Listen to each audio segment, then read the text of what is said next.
Lecture du livre d'Isaïe. Ce jour-là, le Seigneur, Dieu de l'univers, préparera pour tous les peuples sur sa montagne un festin de viande grasse et de vin capiteux, un festin de viande succulente et de vin décanté.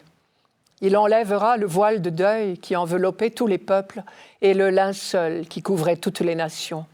Il détruira la mort pour toujours. Le Seigneur essuiera les larmes sur tous les visages et par toute la terre, il effacera l'humiliation de son peuple. C'est lui qui l'a promis. Et ce jour-là, on dira « Voici notre Dieu, en lui nous espérions et il nous a sauvés. C'est lui le Seigneur, en lui nous espérions. Exultons, réjouissons-nous, il nous a sauvés. » Un festin. C'est l'image que le prophète Isaïe a choisie pour décrire l'aboutissement du projet de Dieu. Ce projet, nous le savons bien, c'est une humanité enfin unie, enfin pacifiée. S'asseoir à la même table, partager le même repas, faire la fête ensemble, c'est bien une image de paix.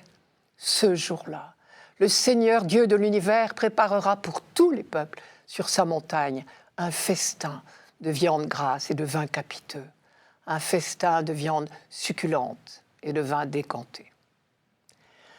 Bien sûr, cette évocation est d'ordre poétique, symbolique. Isaïe ne cherche pas à décrire de façon réaliste ce qui se passera concrètement. Mais il veut nous dire « fini les guerres, les souffrances, les injustices ». Et il écrit « tous les peuples seront à la fête ». Et si ce chapitre a été écrit, comme on le croit, pendant ou même après l'exil à Babylone, on comprend que le rêve de fête se traduise par des images d'opulence.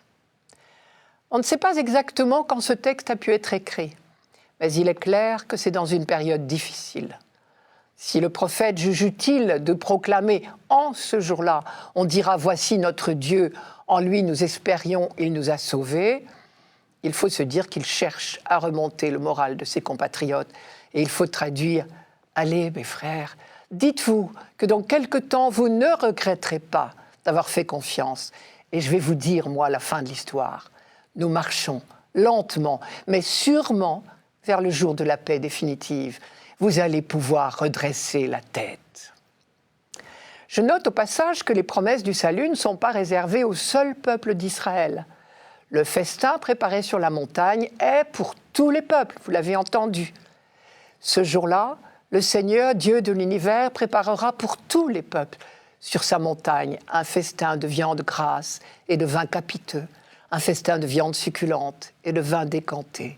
Il enlèvera le voile de deuil qui enveloppait tous les peuples. Cette prise de conscience de l'universalisme du projet de Dieu a été tardive en Israël, mais ici, dans ce texte, c'est très clair. Et la seule vraie bonne raison d'y croire, c'est qu'il s'agit d'une promesse de Dieu. C'est lui qui l'a promis, dit Isaïe. La voilà, la phrase centrale du texte pour le prophète, celle qui justifie son optimisme à toute épreuve. Le prophète est quelqu'un qui sait, qui a expérimenté l'œuvre incessante de Dieu pour libérer son peuple. On ne peut pas être prophète ou simplement témoin de la foi si on n'a pas, d'une manière ou d'une autre, fait l'expérience personnelle ou collective de l'œuvre de Dieu. Or, le peuple d'Israël prend bien soin de ressourcer perpétuellement sa foi dans la mémoire de l'œuvre de Dieu. Et c'est parce qu'il ne l'oublie jamais qu'il peut traverser les heures d'épreuve. Comme Dieu a libéré son peuple des chaînes de l'Égypte, il continue au long des siècles à le libérer. Or, les pires chaînes de l'homme, c'est l'incapacité à vivre en paix, à pratiquer la justice, à demeurer dans l'alliance de Dieu.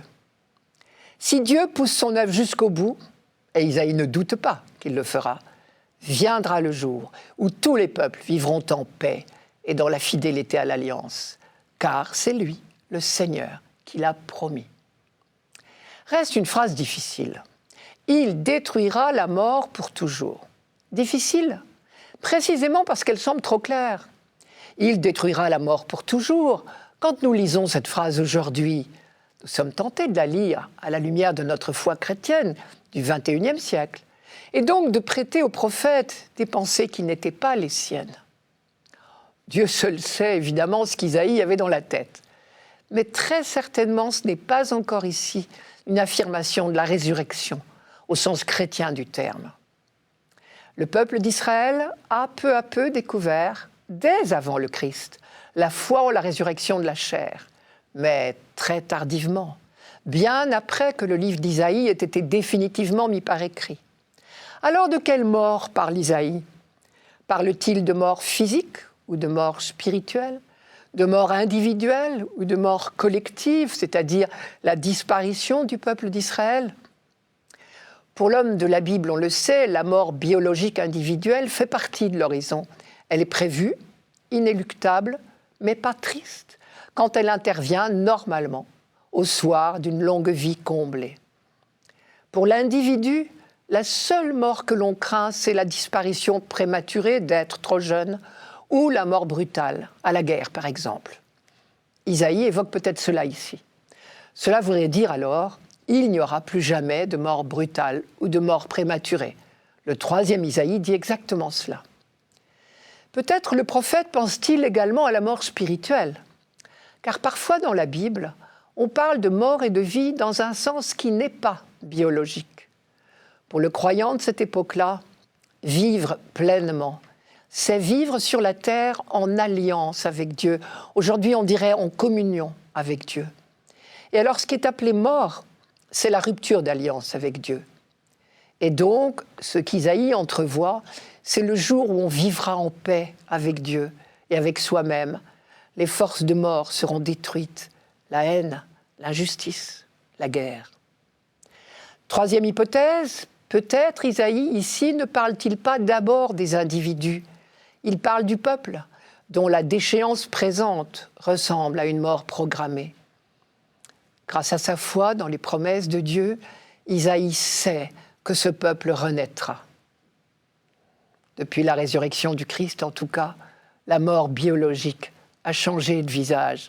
Alors il ne nous est pas interdit de penser « Isaïe ne croyait pas, si bien dire ».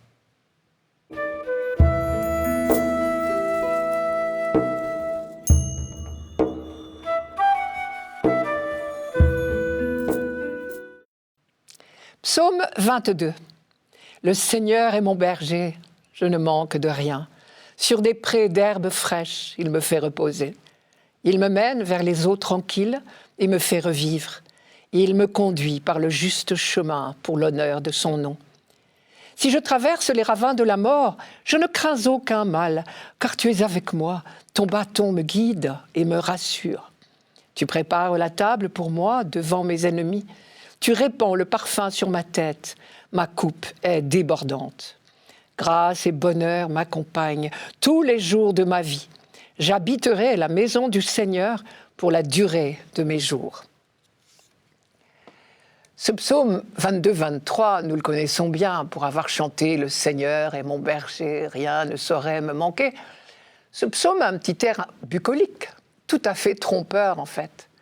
En fait, en quelques lignes, puisque nous venons de l'entendre tout entier, il aborde tous les aspects de notre vie. Et contrairement aux apparences, il ne s'agit pas du tout d'une promenade champêtre. Il s'agit de la vie et de la mort, de la peur des ennemis et de la foi en Dieu plus forte que toutes les menaces. Et il est très suggestif d'entendre ce psaume en écho à la première lecture de ce dimanche, première lecture tirée du livre d'Isaïe. Ce psaume ne parle que de la vie dans l'alliance avec Dieu. Et nous avons vu avec Isaïe que seule cette vie mérite le nom de vie. Toute situation de rupture avec Dieu s'appelle mort quand on est croyant. La maison du Seigneur dont parle ce psaume, c'est le temple de Jérusalem. Une seule catégorie de personnes pouvait dire en vérité « J'habiterai la maison du Seigneur tous les jours de ma vie ». C'étaient les Lévites. Vous connaissez l'institution des Lévites.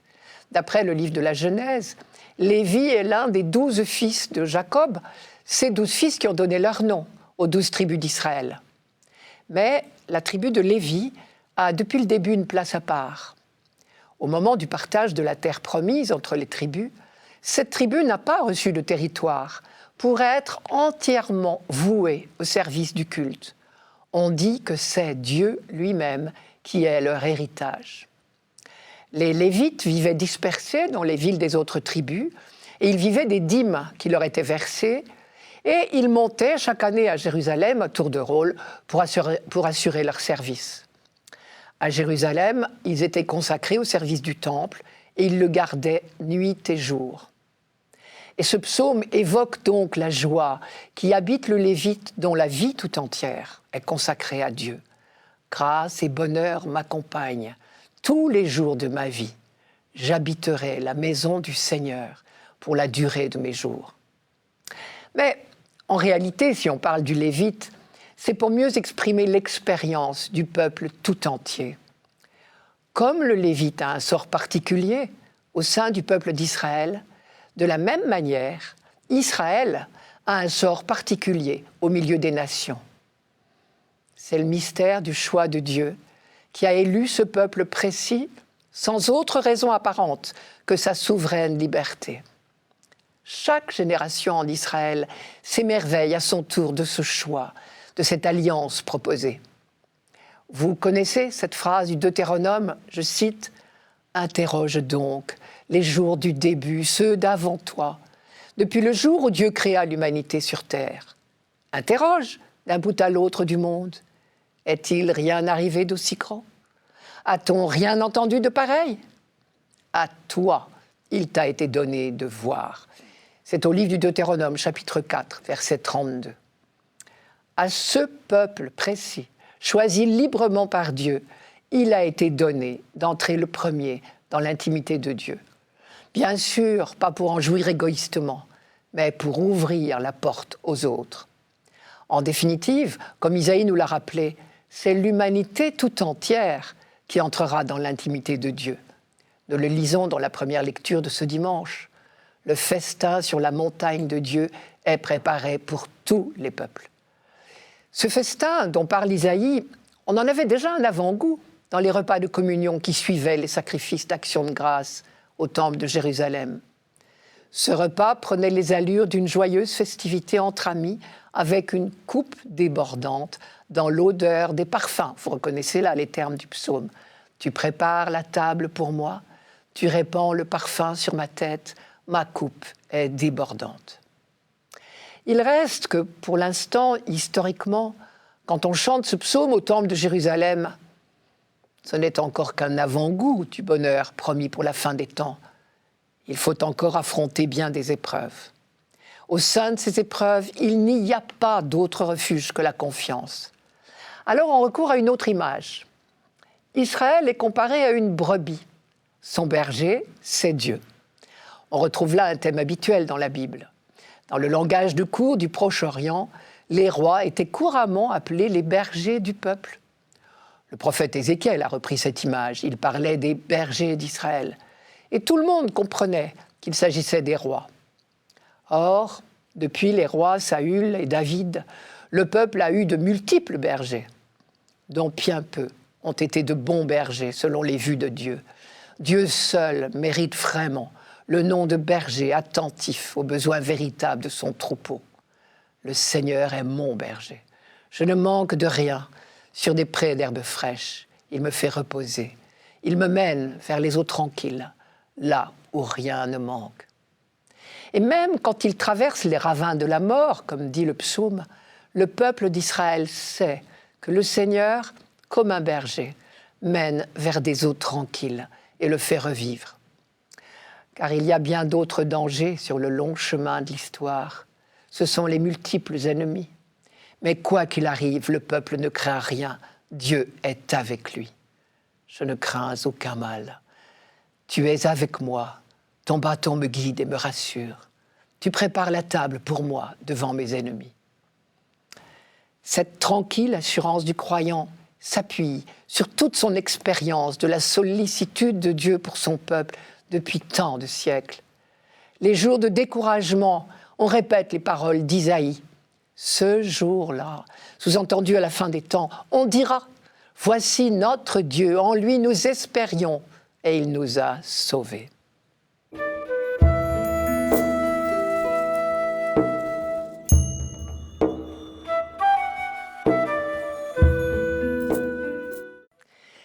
Lecture de la lettre de l'apôtre Paul aux Philippiens. Frères, je sais vivre de peu, je sais aussi avoir tout ce qu'il me faut. Être rassasié et avoir faim, avoir tout ce qu'il me faut et manquer de tout. J'ai appris cela de toutes les façons. Je peux tout supporter avec celui qui me donne la force. Cependant, vous avez bien fait de m'aider tous ensemble quand j'étais dans la gêne. Et mon Dieu subviendra magnifiquement à tous vos besoins selon sa richesse dans le Christ Jésus. Gloire à Dieu notre Père pour les siècles des siècles. Amen. C'est depuis sa prison, probablement à Éphèse, vers l'an 50, que Paul écrit aux chrétiens de Philippe. Ils viennent de lui envoyer une aide financière par l'intermédiaire d'un certain Épaphrodite. Et Paul les en remercie. Cela nous vaut d'une superbe réflexion sur l'usage des biens de ce monde. Je sais vivre de peu, je sais aussi avoir tout ce qu'il me faut. Être rassasié et avoir faim, avoir tout ce qu'il me faut et manquer de tout. Et Paul parle d'expérience puisqu'il ajoute « j'ai appris cela de toutes les façons ». Et il fait même ici, vous l'avez entendu, allusion à un vrai problème d'argent, puisqu'il dit « vous avez bien fait de m'aider tous ensemble quand j'étais dans la gêne ». Il y a là, il me semble, une leçon de liberté par rapport aux biens matériels. Ce n'est pas de la philosophie, ce n'est pas du stoïcisme, puisqu'il ajoute « je peux tout supporter avec celui qui me donne la force », sous-entendu le Christ.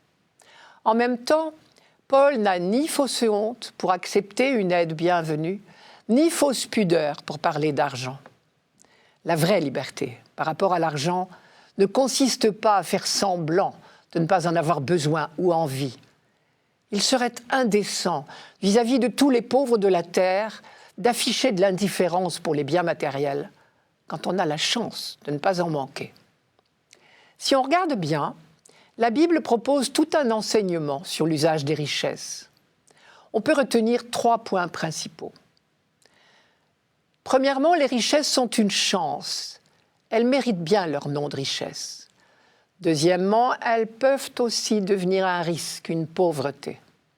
Troisièmement, contrairement aux apparences, nous ne sommes pas propriétaires de nos richesses, nous en sommes intendants.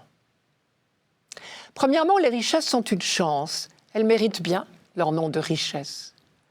Aucun auteur biblique n'a jamais dit que les richesses étaient mauvaises en elles-mêmes.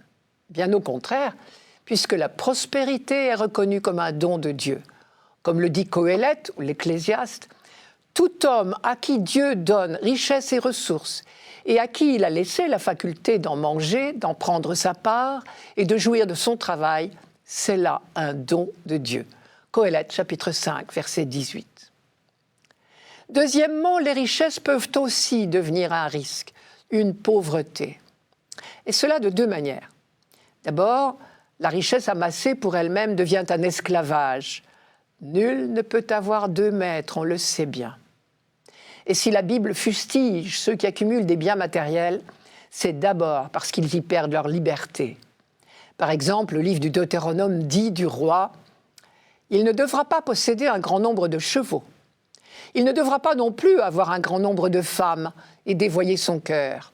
Quant à l'argent et à l'or, il ne devra pas en avoir trop. » Deutéronome, chapitre 17, versets 16 et 17. C'est Salomon qui est visé. Lui, dont le livre des rois racontait « Le roi Salomon fit qu'à Jérusalem, l'argent était aussi abondant que les pierres, et les cèdres aussi nombreux que les sycomores du bas pays. » On trouve chez tous les prophètes une croisade contre l'accumulation des richesses quand elles deviennent un but en elles-mêmes. D'autre part, la richesse accumulée par les uns engendre la pauvreté des autres, et cela on le sait bien. Il suffit de lire les diatribes du prophète Amos, par exemple. Je cite « Écoutez ceci, vous qui vous acharnez sur le pauvre pour anéantir les humbles du pays. » C'est Amos au chapitre 8, verset 5. Ou les diatribes d'Isaïe. « Malheur, ceux-ci joignent maison à maison et champ à champ, jusqu'à prendre toute la place et à demeurer seuls au milieu du pays. » Isaïe chapitre 5. Enfin, troisièmement, contrairement aux apparences, nous ne sommes pas propriétaires de nos richesses. nous en sommes intendants pour nous-mêmes et pour les autres. C'est le sens du magnifique geste d'offrande que nous faisons à chaque célébration de l'Eucharistie. Nous apportons le pain et le vin qui symbolisent toutes les richesses de la terre et tout le travail humain. Nous ne les donnons pas à Dieu. Au contraire, nous reconnaissons qu'ils lui appartiennent déjà et qu'il nous les a confiés pour le bonheur de tous les hommes. Je vous rappelle la prière. Tu es béni, Dieu de l'univers, toi qui nous donnes. Et peu à peu, ce geste répété nous fait entrevoir le mystère du plan de Dieu. Ces biens reconnus comme ne nous appartenant pas, nous pourrons les partager. Et c'est ainsi que pourra s'instaurer le royaume de justice. Dans la lettre à Timothée, Paul fait en quelque sorte la synthèse de tout cet enseignement biblique. Je cite Paul, « Aux riches de ce monde-ci, ordonne de ne pas mettre leur espoir dans une richesse incertaine, mais en Dieu, lui qui nous dispense tous les biens en abondance pour que nous en jouissions. Qu'ils fassent le bien, s'enrichissent de belles œuvres, donnent avec largesse, partagent avec les autres. Ainsi amasseront-ils pour eux-mêmes un beau et solide trésor pour l'avenir, afin d'obtenir la vie véritable. » C'est dans la première lettre à Timothée, chapitre 6. Au fond, il nous est simplement demandé d'être des serviteurs fidèles et avisés, comme dit saint Matthieu. Quel est donc le serviteur fidèle et avisé que le maître a établi sur les gens de sa maison pour leur donner la nourriture en temps voulu? Heureux ce serviteur, que ce maître trouvera en train de faire ce travail. En vérité, je vous le déclare, il l'établira sur tous ses biens.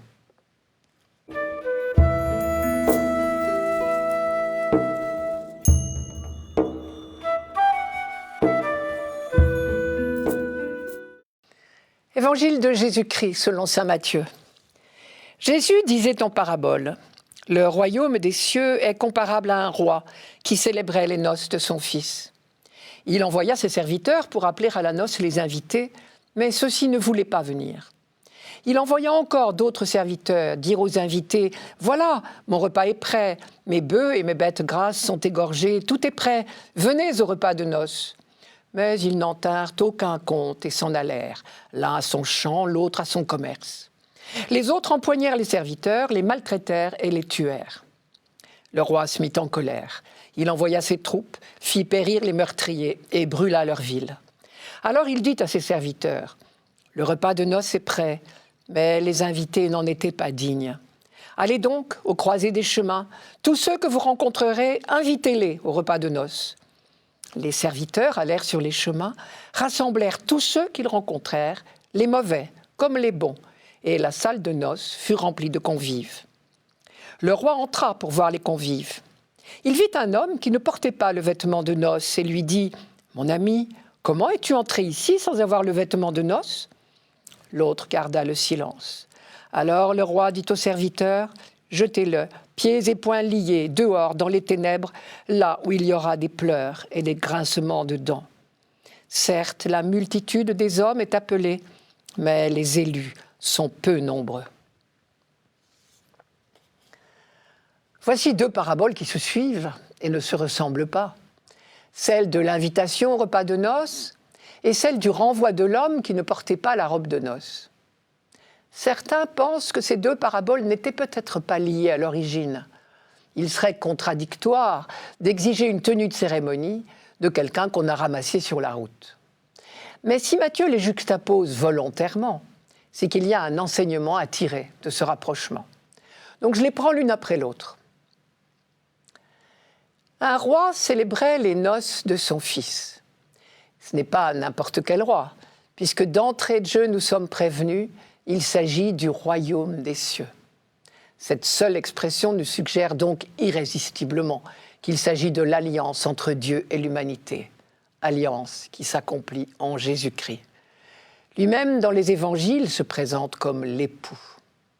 Et d'ailleurs, le mot « noces » revient 7 fois dans cette parabole. Cette symbolique des noces n'est pas très habituelle dans notre langage chrétien d'aujourd'hui. Et pourtant, c'est dans ces termes-là que les textes tardifs de la Bible parlent du projet de Dieu sur l'humanité. Depuis les dernières prophéties d'Isaïe jusqu'à l'Apocalypse, en passant par le Cantique des Cantiques et les livres de sagesse, pour n'en citer que quelques-uns, l'amour de Dieu pour l'humanité est décrit en termes d'amour conjugal. Et c'est bien pour cela que saint Paul dit que le mariage est la meilleure image de la relation de Dieu avec l'humanité.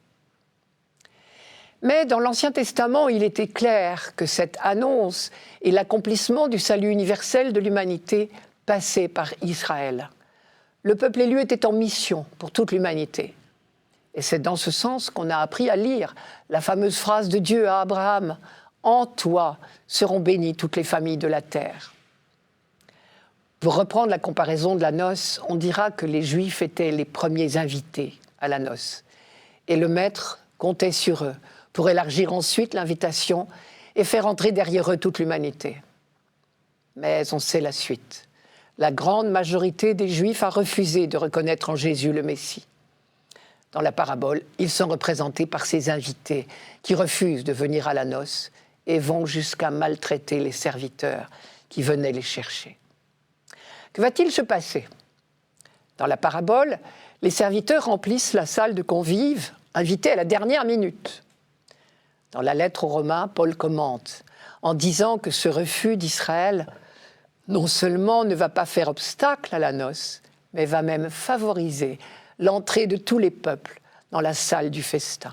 Je cite la parabole, « Les serviteurs allèrent sur les chemins, rassemblèrent tous ceux qu'ils rencontrèrent, les mauvais comme les bons, et la salle de noces fut remplie de convives. » Je passe à la deuxième parabole. Un homme, invité de la dernière heure, entre sans habit de noces. Et il est bien incapable de répondre à la question « Mon ami, comment es-tu entré ici sans avoir le vêtement de noces ?» Alors il est chassé. Cela ne signifie certainement pas qu'il lui fallait satisfaire à une exigence de comportement, que le vêtement de noces pourrait symboliser un mérite quelconque. Dès qu'on parle de mérite, on dénature la grâce de Dieu, qui par définition est gratuite. Avec Dieu, il n'y a pas de conditions à remplir. La première parabole dit bien que tous ont pu rentrer, les mauvais comme les bons. Alors que peut signifier cette deuxième parabole ? Je regarde la multitude qui entre dans la salle du festin des noces. Bons ou mauvais, tous ont été invités, tous ont accepté et ont revêtu la robe nuptiale. Dans le vocabulaire du Nouveau Testament, on le sait, cette robe nuptiale, c'est celle des baptisés. Nous savons bien que ce que nous appelons aujourd'hui une robe de baptême est en réalité une robe de mariée. La deuxième parabole concerne donc les baptisés. Ce sont eux qui sont entrés dans la salle des noces. Mais l'habit ne fait pas le moine, on le sait. Ce que Jésus nous rappelle ici, ce sont les exigences qui découlent de notre baptême. Comme il le dit lui-même ailleurs, il ne suffit pas de dire « Seigneur, Seigneur » pour entrer dans le royaume des cieux. Il faut faire la volonté de mon Père qui est aux cieux.